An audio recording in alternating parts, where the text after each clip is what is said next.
gwapong driver na kasama mo? Nasaan si GB? Ah, may school reunion si GV, kaya ito muna ang kapatid niya, si Vivi, ang magmamaneho para sa akin. Hello po sa inyong lahat. I'm Vinny Ventosa. You can call me Vivi. Nice to meet you po. Matuts and Doña Laila D. Well. Another victim. Oh, I mean, another driver.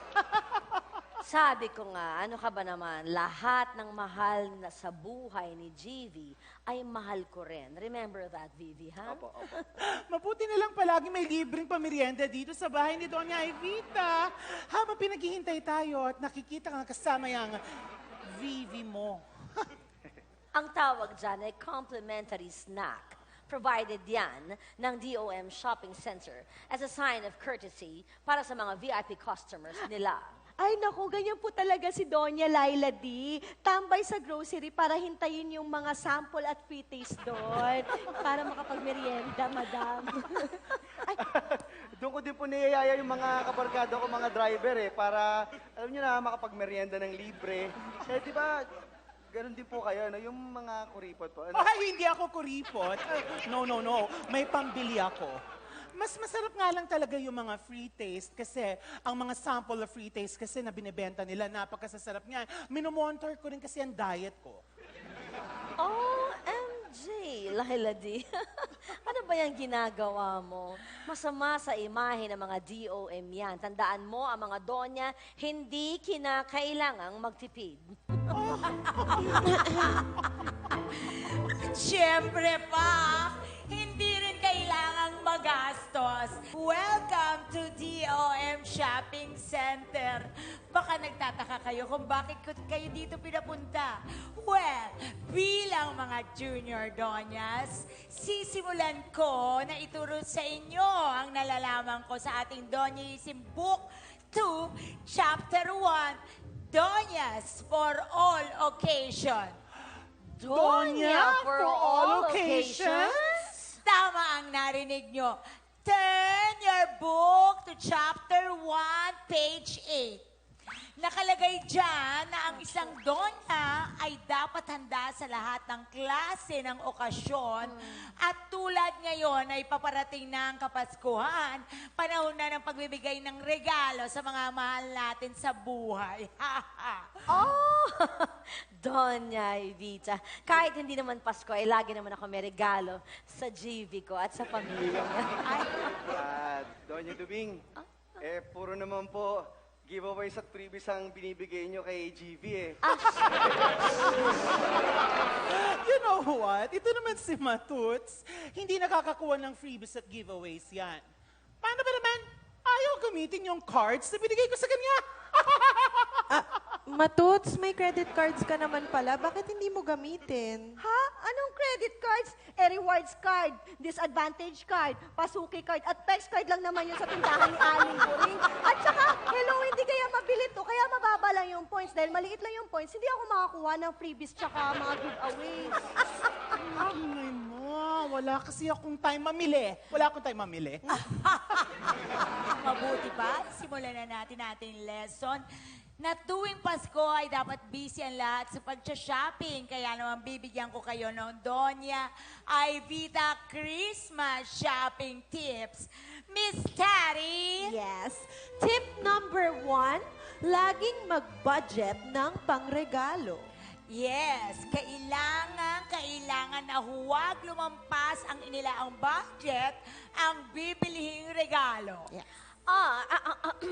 Papaano ako makakapag-budget niyan? Kalimitan ng mga niliregaluhan ko ay mayayaman din katulad ko. Ayaw ko namang masabing cheap. Hindi lahat ng mahal ay maganda at di lahat na maganda Ay mahal. No. Ha? Hindi lahat ng mahal ay maganda at hindi lahat ng maganda ay babae.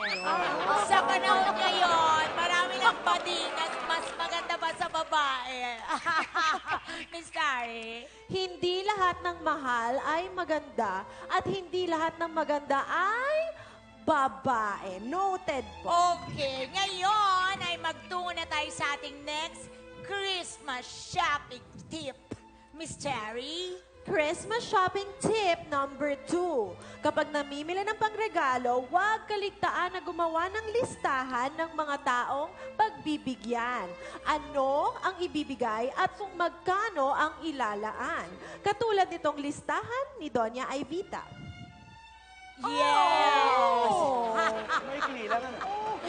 Bumili ng mga regalo na nababagay sa pagbibigyan ng mga regalo. Kunyari, katulad ng mga babae. Nako, ayan. Tulad ito ng 2,000 marikit na nagtitimbangan sa siit. Ikaw! No. Lovebird ang sagot. Alam mo naman, mahilig talaga ang mga babae sa ibon. Hiling ko rin talaga ang bird. Ito nga ang si Vivi, may alaga ring malaki at puting bird. Opo, yung paborito niyo pong bird ko, yung kalapati ko po. Oh, Eh, kayo rin yeah. naman po yung nagbigay sa akin nun, di ba? Yung hinuli niyo doon sa kasal po ng kumare ninyo. Doña Okay, it's Ivita. okay. Oh, naubo ako. At para naman sa mga lalaki, ang bagay na regalo ay ito. May dila, walang kibo. Pagsilbi, walang hinto. Kasama ang kalaro, lakad, takbo, at upo. Sapatos? No. Ito ang sagot ay aso. Aso ang sagot kasi ang mga lalaki ay mahilig sa aso lalo na kapag maganda ang lahi. At mahilig din silang makipaglaro dito. Actually, ako, mahilig din ako sa doggy. Oh. Chihuahua. Baka ang ibig mo sabihin ay chihuahua. Ay, hindi. Ha? Ang nanay nga ay Shih Tzu at ang tatay nga ay Chihuahua. Kaya ang tawag ko sa kanya ay Chihuahua. Marunong ka ba sa may-ari?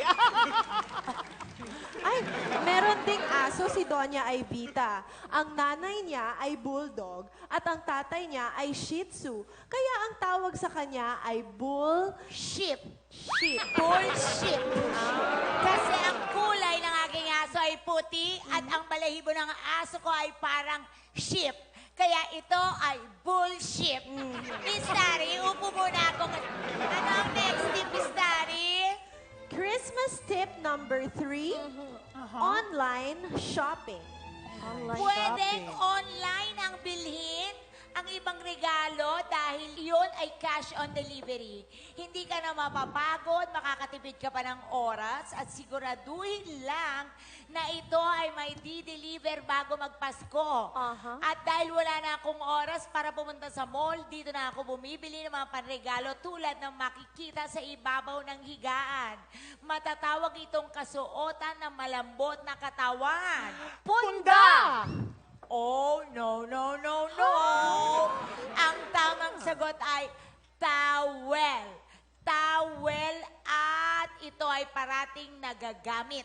Tama po kayo, Doña Ivita, kasi napansin ko nga po si Doña Dubing madalas pong nakatuwalya lang po pag namamasyal po sa mansion niya.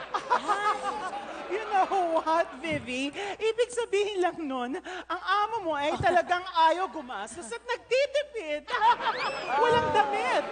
Ay, ano naman ngayon kung yun ang gusto kong suotin? At least, araw-araw, iba-iba ang tuwalya na ginagamit ko. And take note, 100% pure cotton. Excuse me po, Donya. Araw-araw din naman po, tuwalyang gamit ni Madam Laila di. Take note, 100% pure leather. Kasi kunat po niya. Gusto mo bang ihagpas ko yung pure leather sa mukha mo? Pasensya na, Doña Ivita. Pasensya na, pero hindi talaga ako sanay sa mga online shopping na yan. Gusto ko kasi nakikita ko ng personal yung mga binibili ko. Okay, kung hindi kayo kampante sa mga pagbili online merchandise, siguro ang talagang gusto ko ay dapat pumunta kayo sa mga shopping centers. Pwede naman yan at ito ang susunod nating Christmas shopping tip. Terry? Christmas shopping tip number 4. Planuhin ang pagpunta sa mga shopping centers. Pagkatapos, magsuot ng komportabling damit. Kung ayaw mo namang may mga kasabay sa pagbili, pumunta ka pag weekdays at wag weekends. At pwede rin naman, ipasara mo na lang yung mall para wala ka nang kasama mamili. Donya, anong nangyari sa iyong assistant? Tumalembong. Kasi ang harot-harot mo. Upo ka na upo dito. Napakalikot mo, Machuts. Anyway, kung ipapasara ko ang mall, di wala rin ako mabibili. Kasi nasarado mo. Napakalikot mo, Machuts. Maganda yan. Ako, maganda yan. Ano masasabi mo, Donya? Ang masasabi ko lamang dyan, ibig sabihin ni Doña Evita, ipapasara mo ang mall para sa iba. Para ikaw lamang ang pwedeng mamili palibhasa. Hindi mo kayang ipasara ang mall. Ako ba ang inahamon mo? FYI lang, nakapagpasara na ako ng mall. At kailan naman iyon, Dubing? Nung mahal na araw. Alam mo, ang susunod na lang na shopping tip, Miss Taryn. Ako, nagkakagulo tayo ngayon. Siguraduhin na pag nagbibigay ka ng regalo, ay may ibibigay din na regalo sa'yo. Tama. At kung kailangan magkaroon ng exchange gift, ay kailangan gawin natin ito para makabawi sa ginastos natin sa ating mga regalo, Donya. Doña Evita, excuse me lang. Oo, ito na. May nagpapabigay daw po ng regalo sa inyo. Okay, nako. Surprise na surprise ako dito. Bigat ng bag mo, lagay natin. May nakasulat. Thank you very much. Unwrap to see the surprise. Oh my God! Doña Evita, mukhang galing yan kay Don Dax. Ang laki! Alam niyo bakit hindi nyo basahin ang nakalagay sa card para malaman natin kung kanino talaga nang galing? Eto nga, thank you very much. Unwrap to see the surprise. Oh. Ay! Nagulat ako.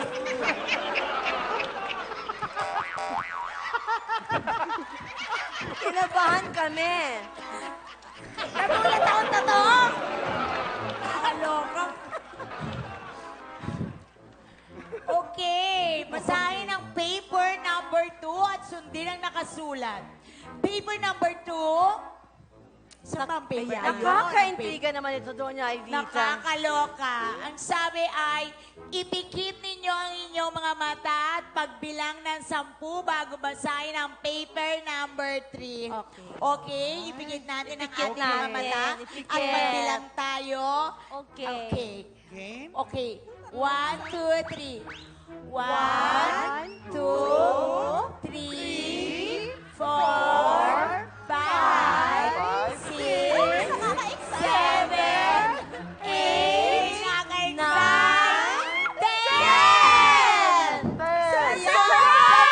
Surprise! Halika, basahin na natin ang number 3. Surprise! Nakakatuwa naman si Santa Claus. Nakakatuwa ang kanyang mga surprise. Ganyan dapat ang mga surprise. Yung talaga naso-surprise ka. At naalala ko nga pala, huling Christmas shopping tip na hindi ko na isama. Ano yan, Doña Evita? Oo nga. Kailangan ay mag-ingat tayo sa mga manluloko. Aha. Lalo na pagpapalapit na ang Pasko. Ay, oo, delikado yan. Delikado. Nagkalat ang mga Okay. manluloko at ang Yes. mga salisi. Ay, naku, delikado Sa talaga yan. sobrang pagkabisi mo, hindi mo na mamalayan na madudugutan ka o mananakaw Exactly. ka. So, Miss delikado Daddy, yan. Kaya dapat na wag iwan kung saan-saan ang mga mahalagang Yes. bagay tulad ng bag na walang nakabantay. sabi ko nga, do not leave your